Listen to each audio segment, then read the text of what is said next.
like we could have a conversation about how you feel about women, you know? And there would be so many things that went into that, you know? I mean, we're in an era now, Macy, where you can't, most public figures are too terrified to even say what they think a woman is. I know. I mean, well, if I asked you what a woman is, what would you say? Let's say a human being with boobs. You have to start there.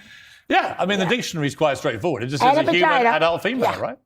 No, a lot of people, see, that's a little getting confusing. The whole he, she, they, that's getting a little And I'm not rough. sure why, really. It's a bit like this whole issue of transgenders in sport.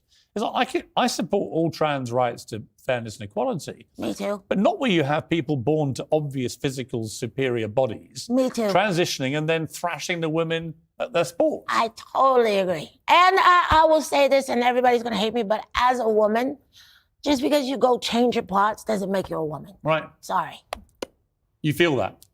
I know that for a fact. Like, if you want me to call you a her, I will, because that's what you want. But that doesn't make you a woman just because I call you a her and just because you got a surgery. Because people do feel that there's biological sex and then there's gender identity, that you can identify as whatever you like You can call in terms yourself of a whatever you gender, want. right? Yeah, That's totally. the freedom we live in. Absolutely. But actually you can't change the mechanics of biological sex. They are what they are. Well, just women go through just a completely unique experience, and surgery or finding yourself doesn't change that. You know, being a little girl is a whole epic book, you know, and you can't have that just because you want to be a woman. I mean, you know that when people like J.K. Rowling have said this, they get attacked, they get abused. Yeah. The cancel culture mob comes from me. She gets called transphobic and so on.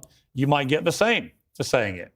But it's the truth. And I don't think you should be called transphobic just because you don't agree with, I just, there's a lot of, judgment and throwing, stones at people for just saying what it is. You know what I mean?